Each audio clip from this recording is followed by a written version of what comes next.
Camera আছে, পিছনে camera আছে।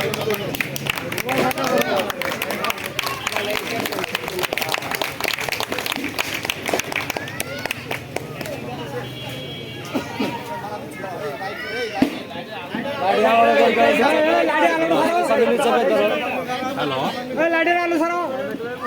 7 নম্বর ওয়ার্ডে, 7 নম্বর ওয়ার্ডে।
সব সাইডে ক্যামেরা আছে, কিন্তু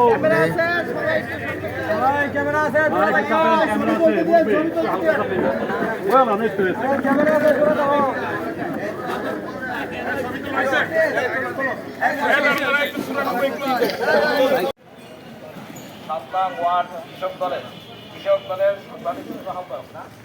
পারভেজ গাজী সদ্য কারামুক্ত সংবাদ অনুষ্ঠানের সম্মানিত সভাপতি আহ্বায়ক, পারভেজ গাজী সদ্য কারামুক্ত সংবাদ অনুষ্ঠানের সম্মানিত সভাপতি, উপস্থিত নেতৃবৃন্দ ও মহানগর নেতৃবৃন্দ, বক্তব্য দেওয়ার এখানে কিছু নেই। আমরা যেহেতু মূলদল করি, এখানে যারা আসছে আমাদের সম্মানিত বড় ভাই কৃষক দল ঢাকা মহানগর উত্তরের আশ্বাদন দলাল ও সাধারণ সদস্য সচিব। আমরা অত্যন্ত গর্বের সঙ্গে বলতে চাই, দেশনেত্রী বেগম খালেদা জিয়া এবং তারেক রহমানের নির্দেশে বিএনপির সকল নেতাকর্মীরা ধৈর্যের পরিচয় দিয়েছে, কিন্তু এই ধৈর্যেরও কিন্তু সীমা আছে। এরপরেও যদি পতিত সরকার, পতিত এই আওয়ামী লীগের দোসররা যদি বিএনপির মধ্যে বিশৃঙ্খলা সৃষ্টি করতে চায়, এই রাষ্ট্রের মধ্যে বিশৃঙ্খলা সৃষ্টি করতে চায়, আমরা কিন্তু তখন আর ধৈর্য ধরে থাকবো না। পথে পথে, পাড়ায় পাড়ায়, মহল্লায় মহল্লায় আওয়ামী লীগকে প্রতিহত করা হবে। আমি সাথী বন্ধুগণ, আমাদের যে লড়াই বাকি আছে, আপনারা জানেন বাংলাদেশের মানুষের ভোটাধিকার লুণ্ঠিত হয়েছিল, বাংলাদেশের মানুষের মৌলিক মানবাধিকার লুণ্ঠিত হয়েছিল।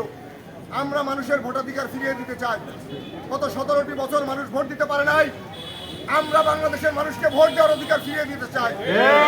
মানুষের সেই ভোটাধিকার ফিরিয়ে দেওয়ার মাধ্যমে একটি অংশগ্রহণমূলক নির্বাচনে আবার যদি জনগণের ভোটে বিএনপি ক্ষমতায় আসে, তাহলে আমরা এই দেশকে একটি কল্যাণ রাষ্ট্র হিসেবে প্রতিষ্ঠিত করতে চাই।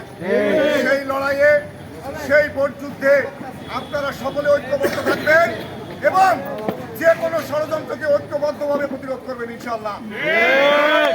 আজকে যে পারভেজ গাজী আমাদের মধ্যে কারামুক্ত হয়ে এসেছে, আমরা পারভেজ গাজীকে ধন্যবাদ জানাই, অভিনন্দন জানাই।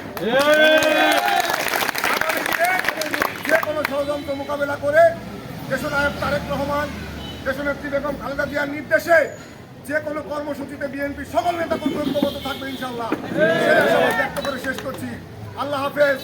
বাংলাদেশ জিন্দাবাদ, জিন্দাবাদ, শহীদ অমর হোক, বেগম খালেদা জিয়া জিন্দাবাদ, তারেক রহমান জিন্দাবাদ। ধন্যবাদ।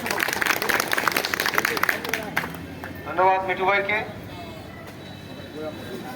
এই সুন্দর আলোচনা আমাদের আগামীর রাজনীতির অনেক ভূমিকা পালন করবে ইনশাল্লাহ। বন্ধুগণ, এ পর্যায়ে আমাদের মাঝে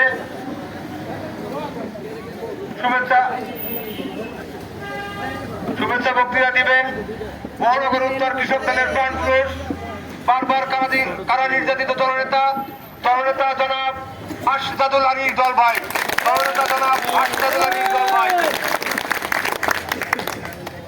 আসলে বক্তব্য দেওয়ার কিছু নাই।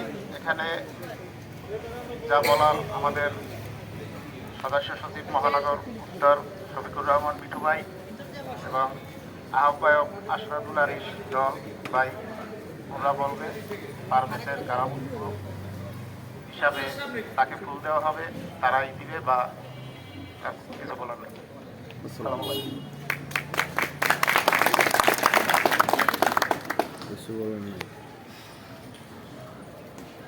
এ পর্যায়ে আমাদের মাঝে মহানগর উত্তর কৃষক দলের প্রাণ জননেতা জনাব শফিকুর রহমান মিঠু।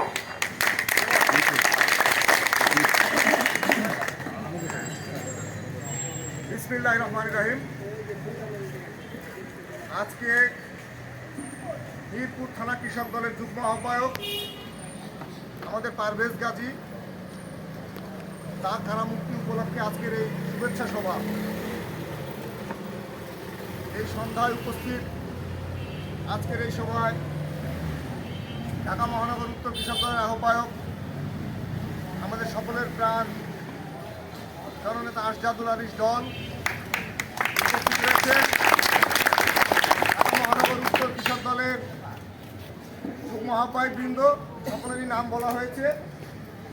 ঢাকা মহানগর উত্তর কৃষক দলের সদস্যবৃন্দ, এই 7 নং ওয়ার্ড বিএনপির সাধারণ সম্পাদক মিরাজ ভাই এবং এখানকার বিএনপির মুক্তিযোদ্ধা বিষয়ক সম্পাদক মোহাম্মদ লাখপতি ভাই সহ 10 নং ওয়ার্ড বিএনপির নেতৃবৃন্দ সহ এই ওয়ার্ডের এবং মিরপুর থানা কৃষক দলের সম্মানিত নেতৃবৃন্দ, সকলকে শুভেচ্ছা জানাই। বন্ধুগণ, আপনারা জানেন আমরা দীর্ঘদিন একটা লড়াই সংগ্রামের মধ্যে ছিলাম। এই ফ্যাসিবাদী শক্তির বিরুদ্ধে 17টি বছর আমাদের লড়াই চলেছে। সেই লড়াইয়ে আমরা জেল, জুলুম, নির্যাতন ভোগ করেছি, অনেক ঘাম ঝরিয়েছি, অনেক রক্ত ঝরিয়েছি। এজন্য আমাদের কোনো দুঃখ নেই। কি জন্য? আমরা জেনে শুনে লড়াইয়ে ছিলাম। সেই কারাবরণ, সেই ঘাম ঝরা, সেই রক্ত ঝরার মধ্যে আমাদের কোনো কষ্ট ছিল না, আমাদের গর্ব ছিল। কিন্তু সংগ্রামী বন্ধুগণ, আজকে দেশ যখন ফ্যাসিবাদ মুক্ত হলো, দেশ যখন এই অত্যাচারী সরকারের হাত থেকে মুক্তি পেল, ঠিক সেই সময় আমাদের পারভেজ গাজী একটি অনাকাঙ্ক্ষিত ঘটনায় গ্রেফতার হলো। আমরা সেই ঘটনার নিন্দা জানাই এবং আমরা আশা করব এরকম ঘটনা যেন আর পুনরাবৃত্তি না ঘটে। আমরা চাই বাংলাদেশ জাতীয়তাবাদী দল, জাতীয়তাবাদী কৃষক দল তথা এর সমস্ত অঙ্গ সংগঠন সকলে ঐক্যবদ্ধভাবে এই যে পতিত ফ্যাসিবাদ, এই পতিত ফ্যাসিবাদের যে দোসররা